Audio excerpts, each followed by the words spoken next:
Hi, welcome to Pathway to Joy. I'm Mike. Today we're in Colorado Springs, Colorado to see some train action. Join along with us. This is a historical landmark built in 1887. The Denver and Rio Grande Railroad Depot in Colorado Springs was in service through 1971. But could it reopen one day as an Amtrak depot for the Southwest Chief? Here we are driving past Depot South at 76 South Sierra Madre. And this is the back of the building, which is right by the railroad tracks. Here you can see the Union Pacific engine that we watched pull forward. It is sitting and waiting behind the Rio Grande caboose. It looks like we have a crew change going on here, and you can see the engineer has a full backpack. Off in the distance is Pikes Peak with its snow-capped top at the 14,000-foot summit. It is visible from almost anywhere in Colorado Springs. We started our day off at downtown Colorado Springs, where we saw a Union Pacific engine, and we didn't see a train immediately, so we went through Garden of the Gods and did some sightseeing, and then we came on up to Monument, Colorado, and we have caught a Burlington Northern Santa Fe train here.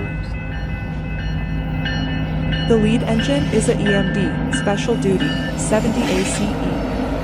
It is paired with a second engine, a GE C44-9W. This train is pulling a lot of oil tank rail cars, and they are likely traveling south toward refineries on the Gulf Coast to Texas and Louisiana. The tankers originate in Utah at the Uinta Basin. The oil may be refined into gasoline, diesel, or other fuels, and could be shipped to locations around the world. Transporting crude oil by rail through Colorado could be on the increase in the next few years. This was our first visit to Monument, and while researching the history of the town, we learned that the railroad was built here in 1871, and the town became a stop along the Rio Grande Railroad. As a result, Monument became the commercial center for this area.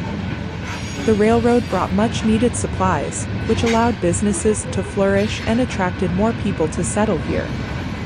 We noticed that this area is a no-horn zone, and the crossing gates with flashing lights and warning bells are the only alert for local traffic or pedestrians.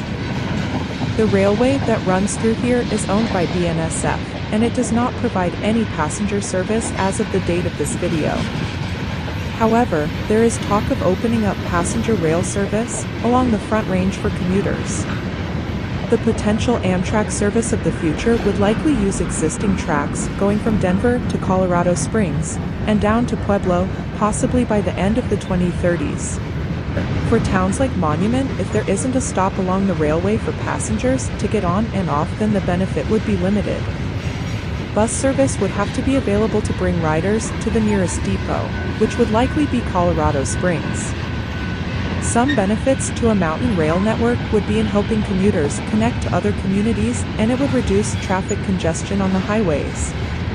Also, the carbon footprint of rail travel is lighter than that of car travel, and would be beneficial for less air pollution and a cleaner environment. Projected growth in the Denver area over the next several decades will mean the need for expansion of both freight and passenger railways. It will be interesting to see how this plays out in the coming years. Please let us know in the comments below your thoughts about the expansion of Amtrak stretching north to south across the state. Colorado is expected to continue at a growth rate higher than that of most other states. This means more goods will also be moved across the rails as the population expands. We hope you will join us next time as we travel around to different places looking for trains wherever we go. Our verse of the day is, "For the earth is the Lord's and the fullness thereof."